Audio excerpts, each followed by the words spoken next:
उपासाची अशी बर्फी तुम्ही आजपर्यंत खाल्ली नसेल. तोंडात टाकताच विरघळणारी आणि फक्त 3 साहित्यामध्ये तयार होणारी ही बर्फी आज आपण बनवणार आहोत. अगदी 3 साहित्यामध्ये ही बर्फी तयार होते. अगदी घरच्याच साहित्यामध्ये आपण आज ही बर्फी बनवणार आहोत. तर मी गौरी होम किचन ब्लॉगमध्ये तुम्हा सगळ्यांचं मनापासून स्वागत करते. तर चला रेसिपीला सुरुवात करूया. त्यासाठी मी एक पॅन घेतलेला आहे. पॅनमध्ये आपल्याला 1 वाटी शेंगदाणे घालून घ्यायचे आहे. शेंगदाणे आपल्याला कमी गॅसवर चांगल्या प्रकारे भाजून घ्यायचे आहे. सतत हलवत आपल्याला शेंगदाणे भाजून घ्यायचे आहे. तर बघू शकता इथे शेंगदाण्याचा कलर चेंज करून घ्यायचा नाही. आपल्याला शेंगदाण्याची साल निघेल इतपतच आपल्याला शेंगदाणे भाजून घ्यायचे आहे. त्यावर काळे डाग येईल इतपत आपल्याला शेंगदाणे भाजून घ्यायचे नाही. अगदी कमी गॅसवर आपल्याला शेंगदाणे भाजून घ्यायचे आहे. अगदी त्याची साल निघेल इतपत आपल्याला शेंगदाणे भाजून घ्यायचे आणि त्याचा कलरसुद्धा चेंज होणार नाही. अशा प्रकारे आपल्याला शेंगदाणे भाजून घ्यायचे आहे. तर बघू शकता इथे शेंगदाणे आपल्या चांगले भाजले गेलेले आहे आणि त्यांचा कलरसुद्धा चेंज झालेला नाही. त्यानंतर आपल्याला हे शेंगदाणे काढून त्याची साल काढून घ्यायची आहे. एका प्लेटमध्ये काढून घेतलेलं आहे आणि वरून त्याची आपल्याला साल काढून घ्यायची आहे. तर बघू शकता इथे शेंगदाणे आपल्याला अशा पद्धतीने भाजून घ्यायचे आहे. त्यावर काळे डाग पडू द्यायचे नाही. त्यानंतर मी शेंगदाण्याची साल काढून घेतलेली आहे. त्यानंतर एक मिक्सर जार घेतलेला आहे. त्यामध्ये आपल्याला शेंगदाणे घालून घ्यायचे आहे.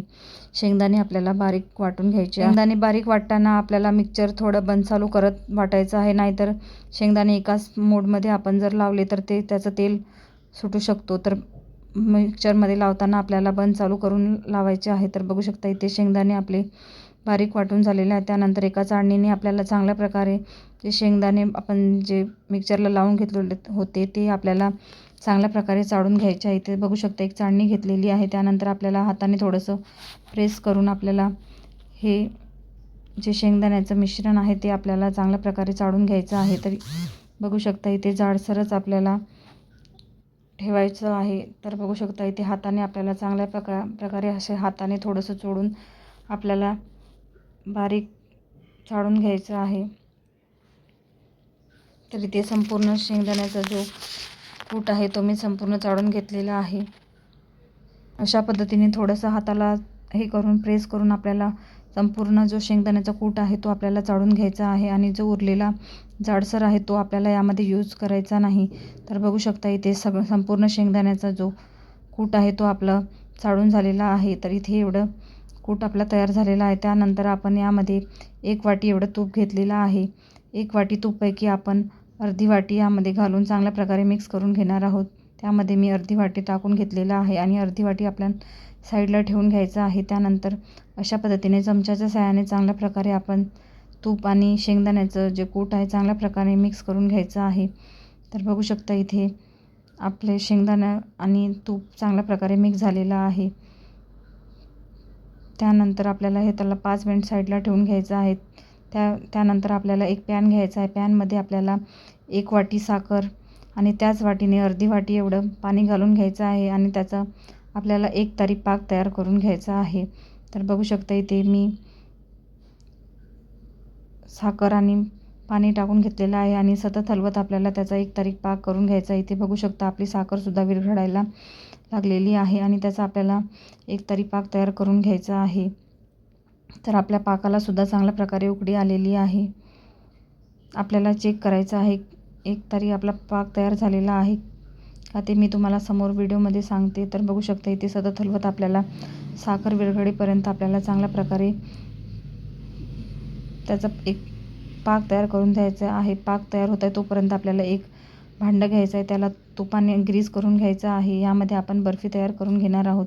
याऐवजी तुम्ही ताटसुद्धा घेऊ शकता. तर बघू शकता इथे आपला 1 तारी पाक तयार झालेला आहे. अशा पद्धतीने हाताने बोटाने चेक करून घ्यायचं आहे. त्यानंतर आपण जे शेंगदाणे आणि तुपाचं जे मिश्रण तयार केलेलं होतं ते आपल्याला यामध्ये घालून घ्यायचं आहे. तर बघू शकता इथे संपूर्ण मिश्रण मी त्यामध्ये घालून घेत आहे.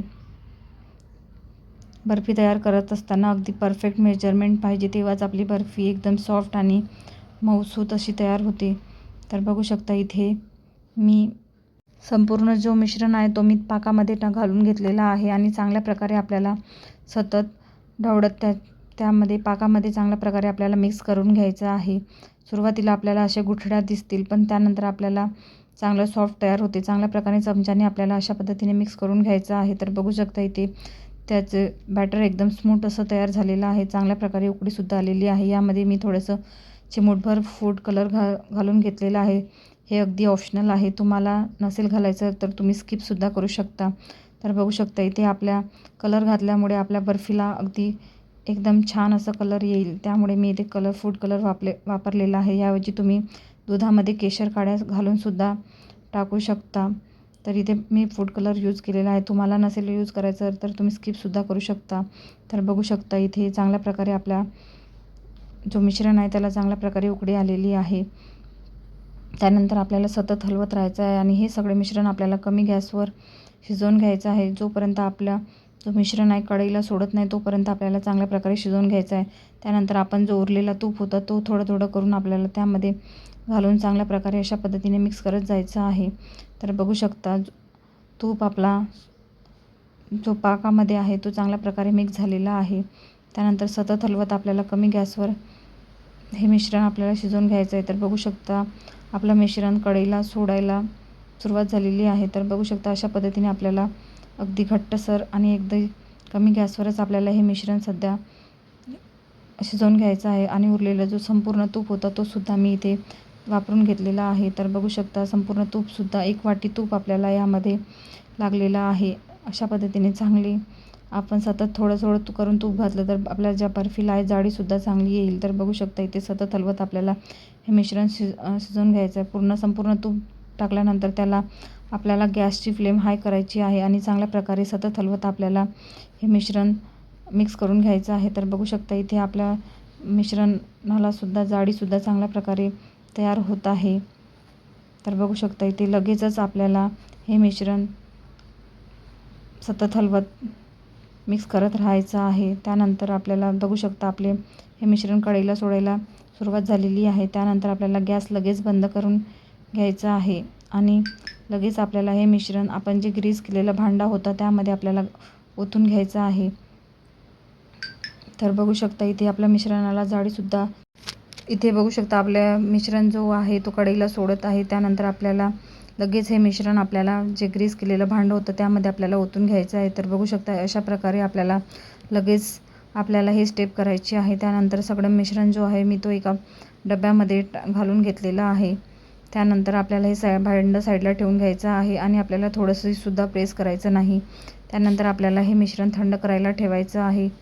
तर बघू शकता इथे आपलं बर्फीचं मिश्रण तयार झालेलं आहे. त्यानंतर आपल्याला 2 ते 3 तास आपल्याला चांगल्या प्रकारे थंड होण्यासाठी ठेवायचं आहे. त्याआधी आपल्याला ह्या ज्या वड्या आहेत आपल्याला पाडून घ्यायच्या आहेत. त्यानंतर अगदी जास्त जर थंड झालं तर त्याच्या वड्या पडणार नाहीत. तर बघू शकता इथे आपलं 1 ते 2 तास मी चांगल्या प्रकारे याला सेट होण्यासाठी ठेवलेलं होतं.